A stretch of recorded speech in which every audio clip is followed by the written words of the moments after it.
We remain steadfast in our commitment in delivering local news that matters. Stories that inspire.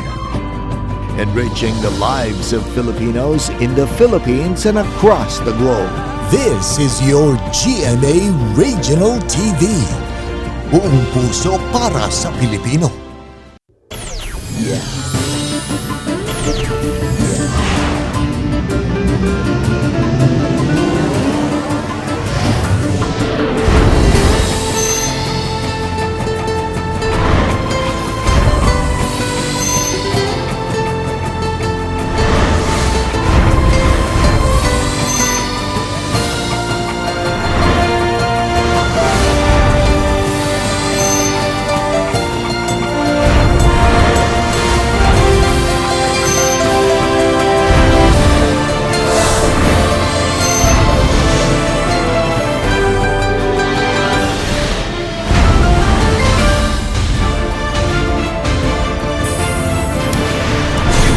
Kini ang GMA Regional TV Balitang Bisda.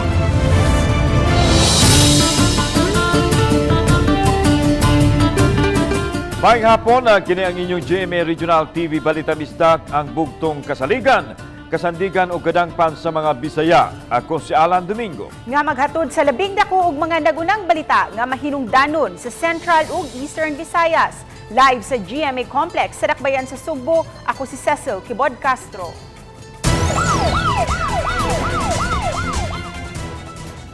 Tulo ka mga tao ang nadakpan sa pagpangrunda sa duha ka establishmento sa Dakbayan sa Mantawi. Sa miaging simana ang nag-operate taga National Bureau of Investigation Cebu District Office sa duha ka spa parlor. Kini gumikan sa matud papagamit ni ini isip front sa prostitusyon. Qualified human trafficking ang ipasakang kaso batok sa mga dinakpan. Ang Police Regional Office 8 o Eastern Visayas may pahamtang og 60 ka adlaw nga suspension sa usa ka pulis sa Cananga, Leyte, kini human nasakpan nga nalambigit sa isabong o online sabong nga bag-o pa usab gipahunong sa presidente. Ang silot batok ni Police Staff Sergeant Jeffrey Cabilin natigayon human aprobahi ni PROA Director Bernard Fanac pinaagi sa Regional Investigation and Detective Management Division. Pasakanong kasong administratiba si Cabilin, nasakpan ang pagkalambigit sa pulis sa isabong human sa pagpangrunda. Mag-atubang usab si Cabilin ug ang iyang igsuon o kalapasan sa anti-illegal gambling laws.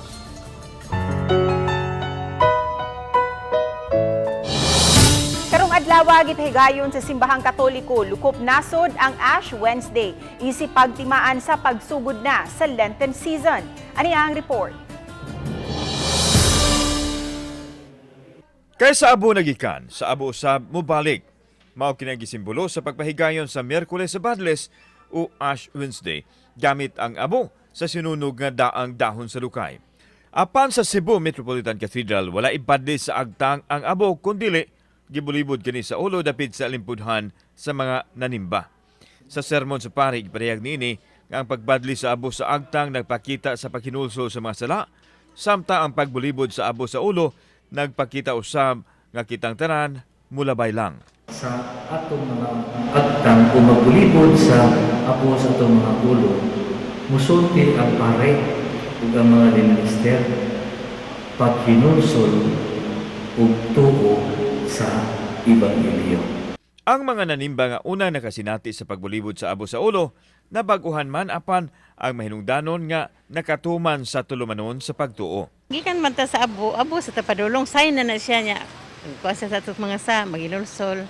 Sabi na first kuhan man sa Lenten season. Samtang sa Bohol, gidagsa sa mga debutong Katoliko ang simbahan sa St. Joseph the Worker sa Tagbilaran City.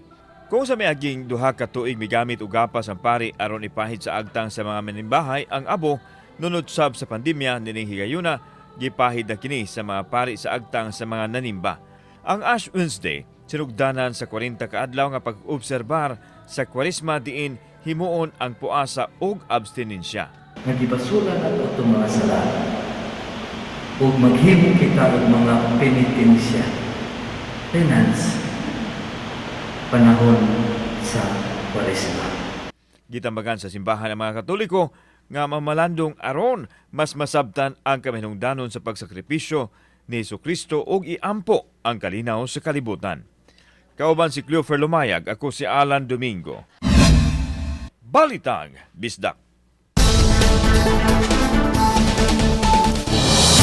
Hilabihang kurata sa usa ka konsumidor ug maay gani wa siya atakihas kasing-kasing dihang nadawat ang electric bill nga niabot og 877,000 pesos. Unsay explanation ini sa taga Visayan Electric? Atong seran pinagi sa live report ni Nico Serino. Nico. Yes la, nag-trending kining post sa usa ka taga Barangay Luz dinhi sa Dakbayan sa Sugbo human nila madawat ang ilang electric bill karong Pebrero. Dunay explanation ini ang power utility dungan sab sa ilang pagpangayo og dispensa. 877,045 pesos ang balay runon sa kuryente sa pamilyang Punay alang sa buwan sa Pebrero. Hilabihan ang ilang pagkasorpresa pagkadawat sa bill nga di man kuno mansyon ang ilang gipuy-an. 4 to 7,000 pesos ang ilang naandan nga bayrunon matag buwan. Matud pa, dunay pipila ka appliances sa ilang balay diha sa Barangay Luz apan sobra ra kaayo ang pagsaka sa bill. Among bahay sir, gamay ra magid kay mo bahay sir niya. Ang kantidad sa electricity kay ingon nato kadto mara na shop ni sir.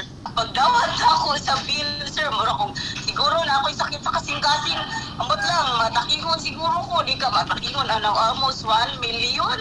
Na, ang ganang 1 million, makapalit naman tawag sakyanan, anak. Matud sa Visayan Electric, mga lang gid mig dispensa nga nung naabot gito sa ingon inga to. Ang nahitabo mo gud atong iyang account, nailisan to siya og meter.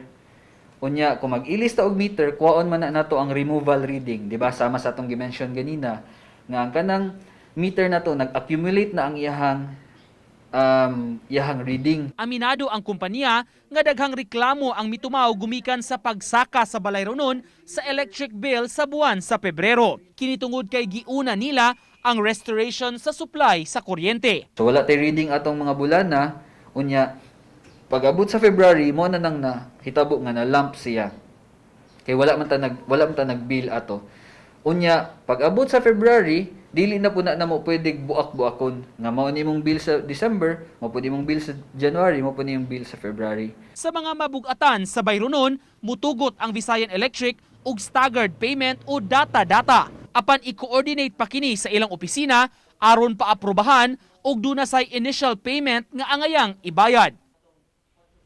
Samtang lain-laing giklaro sa taga Visayan Electric nga sukwahi sa pangagpas sa uban nga gipass on ang nagasto sa power utility niining ilang pag-restore sa kuryente sa mga poste nga natumba ug sa mga transformer nga giilis. Giklaro nila wala gyud nila kini gi-charge sa mga konsumidor kining maong balay runon. Sa mga dunay pangutana mamahimurang mo contact sa taga Visayan Electric aron mahatagan sab nila og katin-awan. Lan? Daghang salamat, Nico Serino. Pagpamakuna sa 5 ngadto sa 11 anyo sa lungsod sa Cordova usa ka semana nang nahunong kay way supply sa bakuna alang sa naasuing age group. Si Luan Mirundina sa report. Sulod sa duha ka adlaw lang, nahurot ang 500 ka doses sa Pfizer vaccine alang sa mga batang edad 5 ngadto sa 11 anyos sa lungsod sa Cordova. Gani kaganiha, pulos mga hingkod lang nga nakaschedule sa ilang second dose ug kadto raw sang nabakunahan og Moderna sa ilang first dose ang gischedule. Nam kami na balibaran gyud nga nagyapoy sig kanang subay dire if nanabay vaccine. So nag-follow up mi gahapon sa DOH, wala gihapon sila available. Dili gyapon sila kay kung kanus maabot sad ang vaccine. Hinuon, may available pa nga Sinovac vaccine alang sa mga buot magpa first dose. Samtang ugma og sa Biyernes, ang schedule sa second dose sa mga batang nanag-edad og 12 ngadto sa 17 anyos. Mudawat usab sila sa mga buot magpa-booster ug magpa-first dose sa Sinovac vaccine. Para dili lang kaayo magdasok diri man ba kay among area dili kay nang sana dili jud ingon dako kay tungod dito sa Pikas ba. Wala mi na occupy tungod sa amo ang area nga nadaot sa Bagyong Odette. Sa pagkakaroon, moabot na sa 69.13% ang naka-first dose na nga mga tagalungsod sa Cordova, samtang 59.21% ang nakakumpleto na sa duha ka dose. Uban ni Marlon Melgazo, Luan Mirondina, Balitang Bisdak.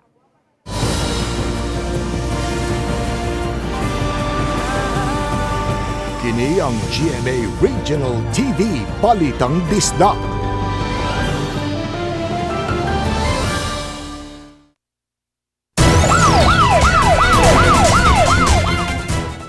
Usa ka barangay konsyal dito sa Eastern Samar ang nadakpan kung unsa may kaso nini atong sayran pinaagi nining report. Pinasikad sa search warrant nga gi-issue sa korte, girumbo sa mga pulis ang usa ka panimay. Kini ang pinuy-ana ni Konsehal Nino Matiga Ihikaw sa Barangay San Pablo, lungsod sa Taft, Eastern Samar. Gisiksik kini sa kapulisan ug nadiskubrihan ang armas nga way license number ug may mga bala usab nga gisud sa bag. Hugtanong gimakak sa konsehal ang pasangil ug kuno adunay nibutang niini sa ilang bahay sa tawo o mga tawo nga may kasuko kaniya. Gisusugo ko no iya pagkan ni kung may kwarto ko no namun din ni. Hiwager kan kuya Rene. Ugani aron pagsiguro alang sa mga pulis, sila mismo gikapkapan sa suspetsadong konsehal. Waray. Sapatos. Waray may sapatos. Sa may siki. Sa katapusan, kay way napakitang mga dokumento o papeles si Konsehal Matiga nga legal ang iyang paghupot sa armas, gidaki ni sa kapulisan. Kasamtangan nga gibalhog sa selda sa Taft Municipal Police Station si Matiga samtang gihikay ang kasong kalapasan sa Section 28 Republic Act 10591. Uban ni Rod Prado o Clans Gabutin, Chelo Valiana, Balitang Bisdak. Tungod sa nasikop nga mga kawatan sa mga mall o merkado sa Talisay City sa miaging mga semana, mga security officer ipaubo sa seminar o training batok kriminalidad. Ang detalye sa report ni Femery Dumabo. Ipaubos sa dugang training og seminar ang mga security force ug mga nagdumala kanila diha sa mga mall, bangko, merkado ug sa uban pang business establishment sa dakbayan sa Talisay.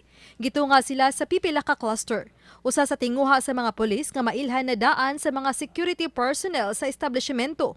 Kining mga tawo nga adunay daotang tinguha sa ilang mga tindahan sa di pa kini makapamiktima. Kini humantulo na ka mga shoplifter ug mangunguot ang nasikop sa Talisay City Police sa niaging buwan. Gani usa kanila nahulikam pa sa CCTV sa Tabunok Public Market. Sa mga criminal profiling, unsa na status sa unsa na mga modus operandi karon sa mga kriminal para aware sila.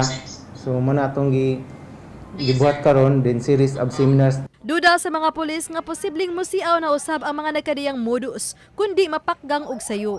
Kini labi na nga padung ng summer season o gilugakan na ang restriction sa quarantine status, din mas daghan na ang manood sa mga mall, merkado o guban pang dagsaanan sa daghang mga tao. Maginatong gi-expect nga mo increase ang ato ang mga tao din na karon sa kadalanan sa pag-downgrade na unya sa atong quarantine status. So muna siya nga part gid sa ato ang target hardening measure nga atong i-arm ang ato ang mga business establishment owners, mga managers ug ilang security officers sa mga modus. Uban ni John Solon, ako si Femery Dumabok. Balitang Bisdak.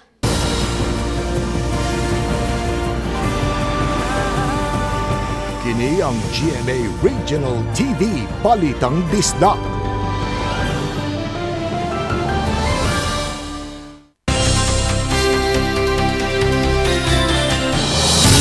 Grade 6 student nga na-feature din sa RTV Balitang Bisdak ni ato Oktubre 2020. Ato sa unang tuig sa pagpatuman sa modular type of learning, nakagraduate na sa elementarya o karon grade 7 na sa Punta Inganyo High School. Si Luan Merondina sa RTV Presents. Samtang ang ubang mga bata nagkugi og tubag sa ilang mga modules, si John Hernan miundang sa klase aron muuban sa pagpanagat sa iyang amahan. Kapoy ko. Kapoy na ka? Kapoy yung eskwela. Unsa imong gikapoyan? Dagang module ba? Ano man day ang module? Di mahurot ko na sir. Diriyot maundang sa pagtungha sa grade 6 si John Hernan kay way makagiya kaniya sa pagtubag sa mga modules. Parehong grade 1 lang ang nahuman sa iyang amahan ug apuhan ug patay na ang iyang inahan. Busa nakahukom na lang siya sa pag-uli sa mga modules. Apan human mapakita sa RTV Balitang Bisdak ang kalisod sa kahimtang sa maong tinun-an. Personal siyang gibisita sa principal ug sa iyang class advisor ug napangitaan og mga pamaagi nga matabangan siya sa pagtubag sa mga modules. Found out na mo nga mauni diri nga area iyahang hina. So mao ya mo ang gi-focus ato nga time. So nagpakita gyud baya og ganad ako nga improvement ang among gibuhat niya kay kanang sukad ato makita man gyud nga consistent gyud ang iyahan ng pagkuan pag ganang kuha sa modules ug pag-return. Og niadtong Hulyo 15, 2021, hingpit na nga nakagraduate sa grade 6 si John Hernan. Ang graduation ceremonies gipahigayon virtually, ilabi na kay taas pa ang mga kaso sa COVID-19 niadtong higayuna. Og ning pagbukas sa school year 2021-2022, grade 7 na si John Hernan ug siya na ang nangunay pag-uli sa iyang mga answer sheets uban ang iyang maguwang nga si Rhea May. Kay naundang si Rhea May sa pagtungha, nagka-classmates na karon ang duha sa grade 7 ug dunga na silang magkuha sa ilang mga modules. Okay raman lang kanang na naman sa cellphone ng papa niya mag-search rami sa cellphone og kanang nailisod. Buot mamahimong teacher ni Rhea May, samtang pangandoy usab ni John Hernan nga mamahimong seaman. Apan taliwa sa kalisod sa ilang kahimtang, nadasig gihapon sila sa pagtungha. So, determinado ka nga mohuman gyud ka eskwela. Wa ka maglisod karon sa imong pagka-high school. Ngano man? Nang tabang. Isa man yung tabang. Ate. Gibutyag sa guidance advocate sa Punta Engaño High School, Julie Dooma, nga medyo hinay ang reading ability ni John Hernan, busa adunay special session alang sa mga tinunan nga sama kaniya. Syllabic reader ang bata, so meaning sa pag-answer sa modules, maglisod gid siya sa pag-answer. So bisag wala ta nag face to face, naate session niya nga paariyon sa eskwelahan kay tudluan sa iyang English teacher nga mobasa sa basic pamang. Maunay ko anato sa bata. Sa pagkakaroon, gitinguhan na usab sa DepEd 7 nga makasugod na pagbalik sa limited face-to-face classes ang pipila ka mga tunghaan dinhi sa Sugbo. Usa ang Punta Engaño High School sa mga gipaubos karon sa assessment sa Division Office aron pagsusi sa ilang kaandam sa pagbalik sa limited face-to-face classes.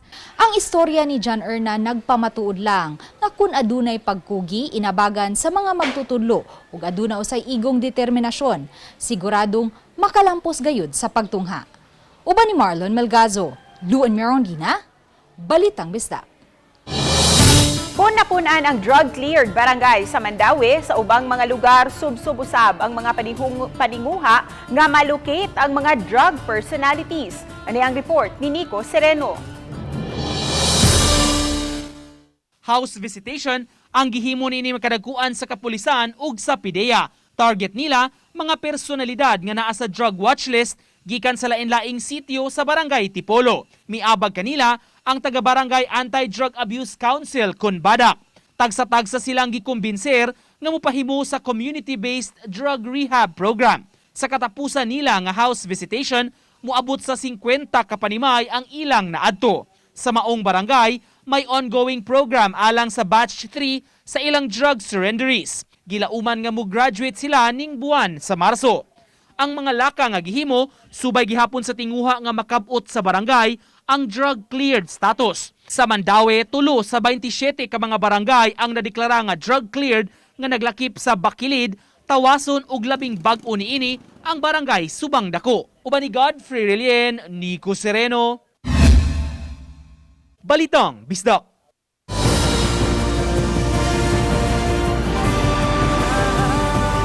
Kini ang GMA Regional TV Balitang Bisdak.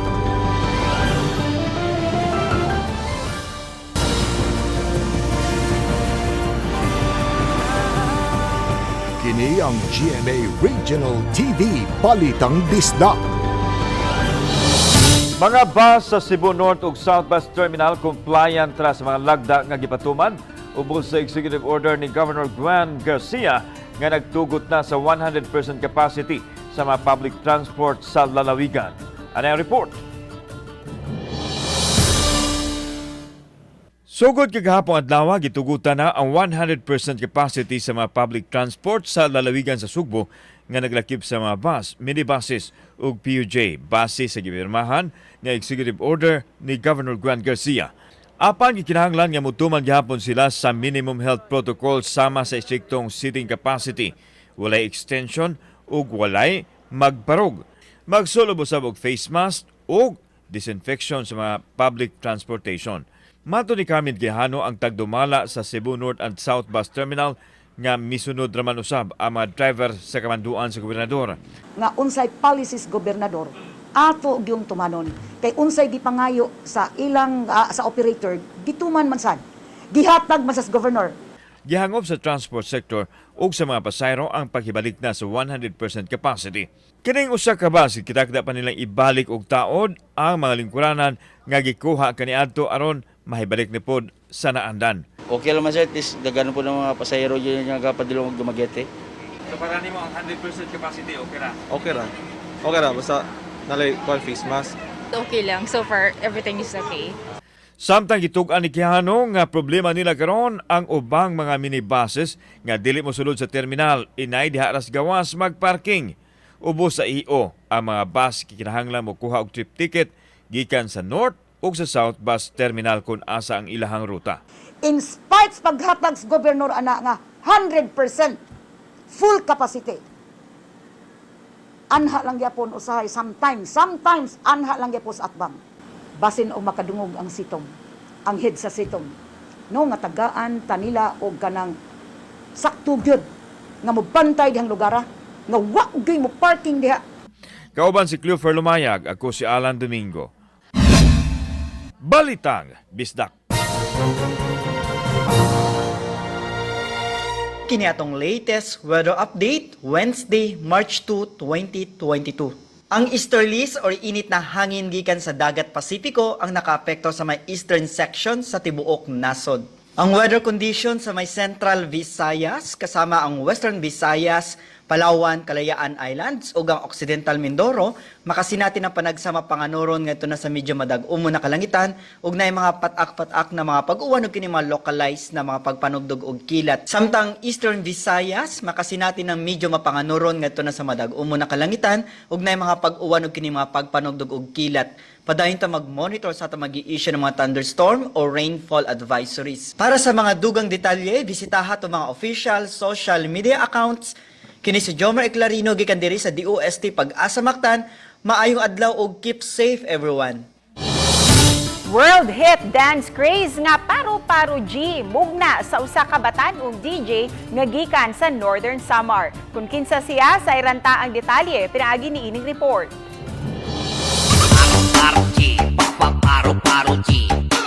Mapabata man, mga millennial o di sa papildi si Lola nga todo hataw sa dance floor. Silang tanan napa-fly high the butterfly sa trending TikTok dance nga Paro-Paro G. Fly high butterfly. Paro-Paro G. Paro-Paro G. Fly high butterfly. Ang nagpaluyo sa sikat nga Paro-Paro G music mao si Sandy Oliverio o mas naila isip DJ Sandy Remix, 18 anyos, lumad nga taga Northern Samar. Fly high butterfly. Paro-Paro G. Paro-Paro G.